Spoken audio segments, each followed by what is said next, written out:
So very good afternoon to all of you, and I must appreciate your effort at trying to be future ready by being here on a hot summer afternoon. Quite future ready yet. So anyway, the very important issue is that the future begins now. And why is it that we are talking so much about the future today? Humans have always been interested in the future. I mean, if you believe in Darwinian evolution, you know that what we are today is because of being successively the successful people who survived all the challenges during the process of evolution. But Darwinism was about natural selection and coping with the changing environment. And the environment and nature were one set of things and humans were another set of things. And the future was about being able to cope with things which change beyond our control. So for example, all of us prepare for a different season. Mr. DC Pant talked about the catching a cold twice a year and so on. So during the summer, we live like in the summer, then we prepare for winter, which is coming up. In cold countries like Canada, you prepare for all the snow, get your cars tuned separately, have snow tires and so on. And here you prepare for the summer by completely different ways. But what we are talking here is not seasonal changes. What we are talking here, and that is one of the important aspects, is what we call mega trends. What are the big changes that are happening? And the difficulty about anticipating the future now is you can't exactly predict what will happen. But you can predict the forces that are happening, the broad trends that are happening, and what will actually happen in your context will be an interaction of all these things. And that is the brief narrative that I want to talk to you about. Today is Shakespeare's 400th anniversary. And so I want to begin with Shakespeare. And all of you who've been fascinated by Shakespeare cannot forget Julius Caesar. And almost in the opening scene of Julius Caesar, the soothsayer says, "Beware the Ides of March." And in fact, the soothsayer's role is very little. It says, "Beware the Ides of March" twice in that almost opening scene. And then sometime later, when the Ides of March does come and Caesar is proceeding to it, Caesar kind of tells sarcastically, "The Ides of March have come." And the soothsayer says, "But not gone." And that is a very important aspect because that is how we anticipated the future. A soothsayer would tell you, or sometimes a dream will tell you. You remember Calpurnia's dream in this thing where she sees 1,000 streams of blood coming out of the statue and the Romans bathing in Caesar's blood. And she kind of sees this as an indication of something ill happening to Caesar. But Caesar says that cowards die many times before their death, the brave die but once. In fact, Caesar says a very interesting thing, and Shakespeare writes there that isn't it a wonder that everybody knows that he'll die one day but is still afraid of death. And you could almost accuse Shakespeare of stealing from our Mahabharata Yaksha Prashna, where Yudhishthir is asked the same question, Kim Ashcharyam, and he says this is the big wonder that people see people dying every day but they don't think. So that's the kind of, so the first thing that I want to say is that soothsayers and dreams were considered visions of the future, and so much so that when Martin Luther King began his famous speech, he said, "I have a dream." He doesn't say, "I have a plan." He doesn't say, "I have a vision." He says, "I have a dream," because dream was something which was futuristic and likely to be realized in the future. And we can go on and on. There is this very famous thing again in Julius Caesar itself, where people are trying to persuade Brutus to do this thing. And he said, "The fault, dear Brutus, is not in our stars, but in ourselves that we are underling," because he's trying to incite him against Caesar. And in Macbeth, this slow pace of this. There's tomorrow and tomorrow and tomorrow creeps in this petty pace from day to day to the last syllable of recorded time. And this is very interesting because it talks about time going very slowly. And what we are saying today is time is going rapidly. So it is no longer a kind of yesterday's yielding fruit. So what is it? How did we anticipate the future? We had soothsayers, we had dreams, we had the oracle, where you would go and try to expect what would happen. And Then you had the scientific age. In the scientific age, you predicted the future based on certain principles. I'm giving two examples which are fairly well known. One was the famous scientist called Dirac. Dirac concluded that if there is a particle called the electron, which has a certain mass and negative charge, inherent symmetry in the world requires there must be another particle with a positive charge and the same mass. There was no evidence of that particle at any time at the time, but he predicted this, and about 30 years later, the positron was discovered as a particle with the same mass and a positive charge. And today, positron emission tomography is something which medical sciences use in a regular way. And I think this is what I'm trying to drive at, that we have to anticipate the future, not on the basis of dreams or nightmares, but on the basis of data. So what I'm really trying to say, the future is about having the right, reliable data, having the skills to deal with that data, and the first skill is to validate the data. Because if you're going to go on wrong data, you will have a huge problem. And finally, it is the attitude of welcoming change, uncertainty, trying to do something what a hunter-gatherer would probably do and so on, and not look for safety and comfort and security. And this is what we are kind of heading towards. The Higgs boson is another example where Peter Higgs predicted that there should be a particle with the properties of a Higgs boson. And as many of you knew, it was actually seen only a couple of years ago at the Large Hadron Collider in Geneva. We then run to astrologers. If we don't want to do science and we don't want to do modeling, we go to astrologers, and he says Ketu and Rahu and Shani and whatever. But lots of people actually believe in astrologers. Many Indian scientists believe in astrologers. But if it works for you, it's fine. This is a more serious way of predicting the future. So we talked about certain things which are not based on reason logic.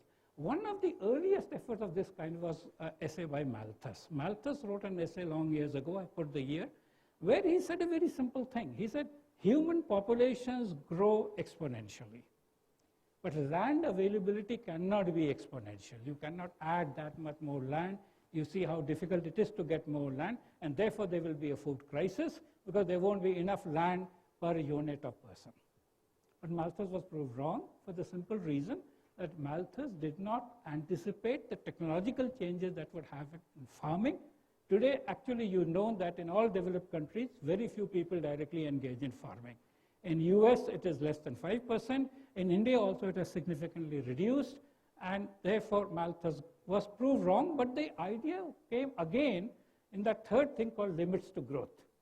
In limits to growth, a set of people called Meadows, Dennis Meadows, Daniel Meadows, and so on, they created a computer simulation of the whole world of that time and projected that there will be serious crisis when there will be a shortage of some of the essential elements. And today you are seeing water crisis as one thing, which is a very interesting part of that.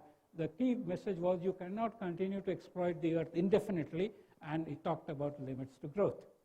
I put time machine because in a historical order it came earlier. H.G. Wells wrote a story or a novel called The Time Machine, which was building upon Einstein's ideas for the common person. So Einstein had around 1905 or so tried to say that the thought process of space being separate and time being separate actually became something called space-time as a continuum, and therefore you could actually go into the future by going into time and going back, and therefore he hypothesized a time machine whereby you could actually travel in time just like we travel in space in cars and rockets and aeroplanes. Still no time machine has actually been made, but the thought process is interesting that you could actually live in the future or be in the past. Al Gore built on this limits to growth thing, focusing on climate change, and talked about an inconvenient truth. I have not mentioned it, but the US had a very important report called A Nation at Risk.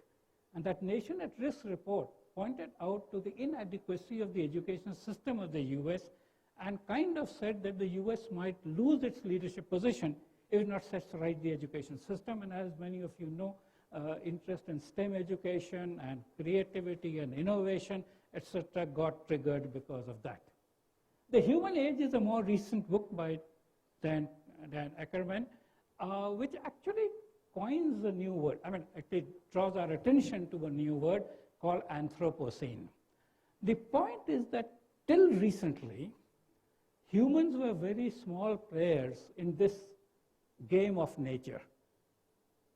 But in recent times, and this is when you see climate change and many of these things that are happening, humans have started playing a very important role. So if you see the earlier thing, you'll say mountains were created naturally or geologically or whatever. But today you can create tunnels and mountains and all kinds of structures which are far more magnificent in some sense, of a different scale than what was done by nature. So this is considered very important, that we are now talking, and of course there are always two sets of people, one who want to caution us that this is what humans are doing. You know, the debate happened in cloning. It is still on with respect to genetically modified organisms. It was very much there when the first nuclear thing that happened, social responsibility of the scientists and whether we should have nuclear things at all or not. These have always been concerns. This January, and we want to use that as a reference point, Klaus Schwab of the World Economic Forum created a book called The Fourth Industrial Revolution, which I would recommend all of you to actually read. It is a very important aspect in terms of where we are headed for. You can get its essential findings, etc., on the internet for free. Even the book is not very difficult. It talks about many, many critical issues, and our efforts are in a sense a response to that. So when we are saying learning for future readiness, we might as well say learning for the fourth industrial revolution. To quickly say what this whole story is, long, long ago in the pre-industrial age, the only source of energy was muscular power. And muscular power existed in human beings and animals. And Arshia has just gone away. Men were respected because they had higher muscular power, and that is why it was a male-dominated society. Women empowerment required industrial revolution that muscular power is no longer the most important power, but cognitive power is more important, and there are other sources. So this thing. So therefore, countries like India and China were the most important countries, most wealthy countries, because they had huge populations, and slaves, domestic servants, and domesticated animals. These constituted your source of energy. The actual energy they produce is very small, but we can leave that aside for the moment. The first industrial revolution happened when we understood the power of steam. And we had steam engines for locomotion and boilers in factories for manufacturing. And one of the first beneficiaries of this was England, because they used the railroad system to its hilt. They used the factories in Manchester, etc., with all this thing for production. And they enjoyed this idea of having colonies from where they could get the raw material for their production. Things were quite hunky-dory until Thomas Edison came and invented the incandescent lamp, or the typical electric lamp that you say. The electric lamp disrupted many things. The oil industry, for example, before the electric lamp came, was primarily used for lighting. It was called lamp oil in the UK. In India, we called it kerosene oil, and kerosene oil was used for lighting lamps and so on. When the electric bulb came, kerosene oil was gradually less used. And therefore, the oil industry started talking about petroleum and diesel and petrol engine and diesel engine. And therefore, the second industrial revolution, although it was triggered by electricity, Thomas Edison, General Electric, and so on, also corollary had petrol and diesel as the power.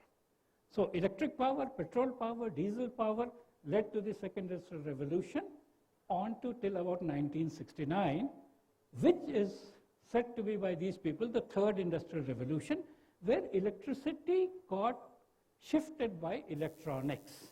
So you had diodes, radio, transistor, IC, computer, etc., till now.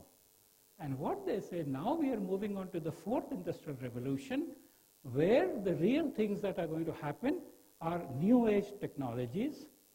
And also in the meantime, very quietly, a revolution happened on the biological front. 25th of April coming, is celebrated as DNA Day because 25th April 1953, Crick and Watson published their paper in Nature where they first described the structure of the DNA as a double helix.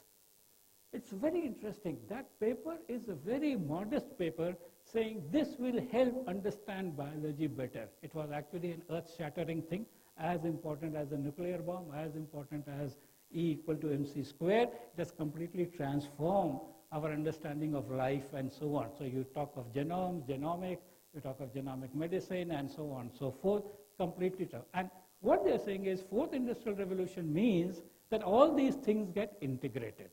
So many of you have used computers. There was this world and there was computer. We said classroom and computers in the classroom.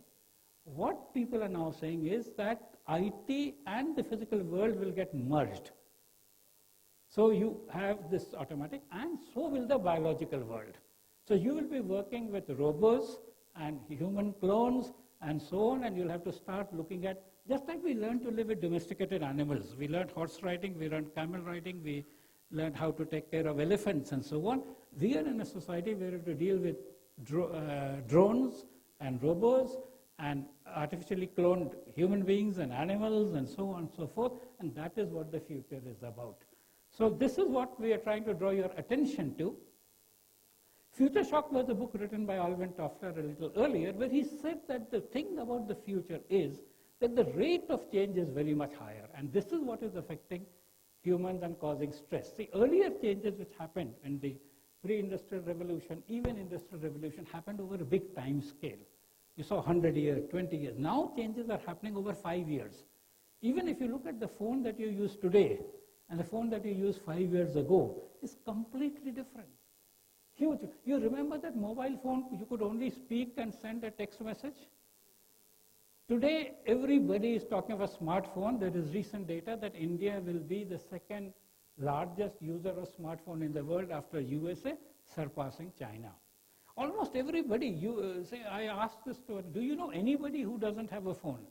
And the answer is no. So this is what is the big thing. And a very good example about the rate of change is just a couple of days ago, the RBI announced a UPI thing.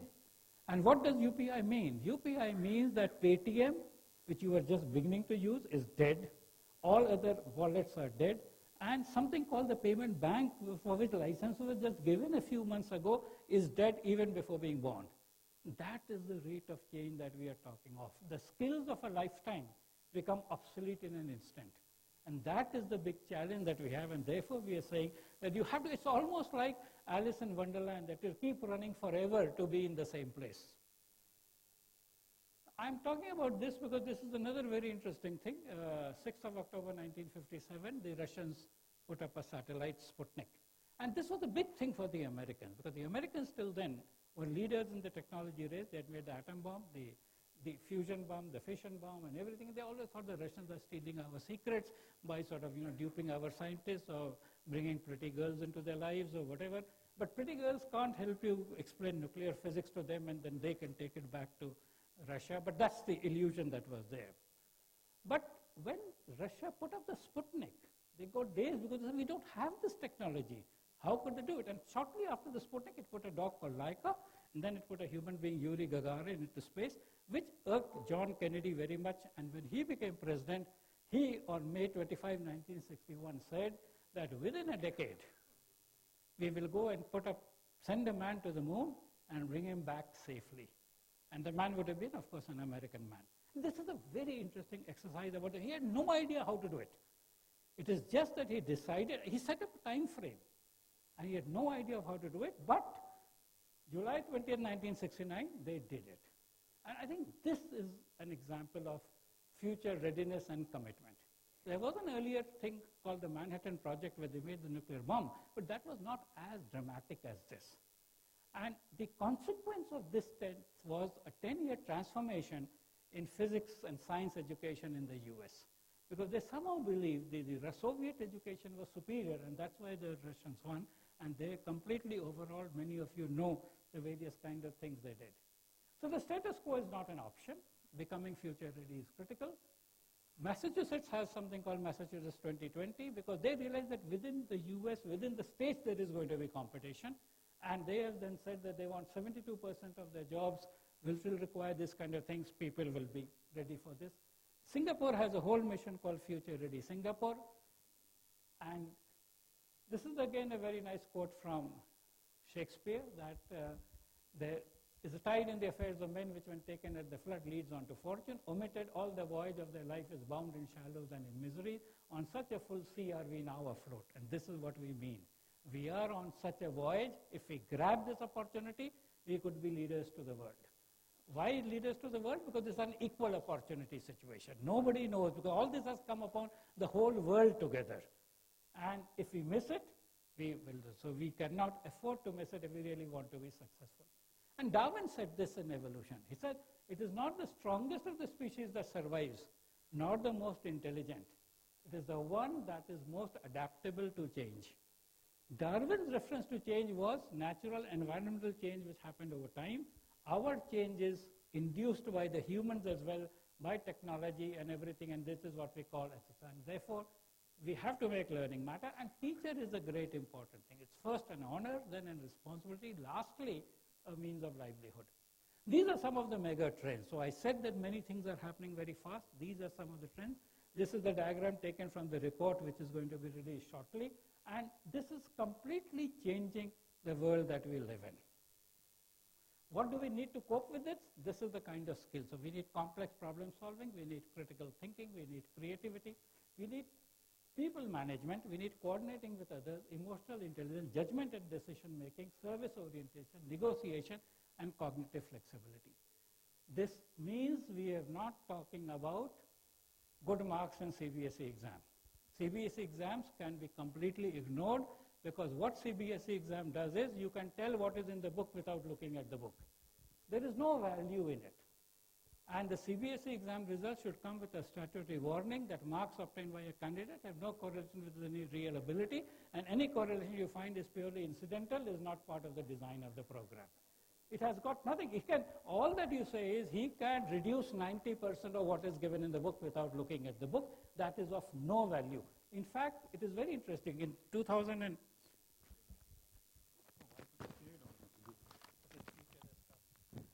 so in 2010, when these skills were listed, creativity was at number 10. It had moved to number 3. There was a skill called active listening. It has disappeared. You don't have to be an active listener anymore, because there are so many other ways in which you can get things. So anyway, this is a more detailed thing. It is not only cognitive skills which matter. You must have physical strength, you must have a good health, you must have various things. So this is where it is. So thank you. As you know, I could go on and on, but this is a good time to stop. So all the best, and I hope you all have success in the future.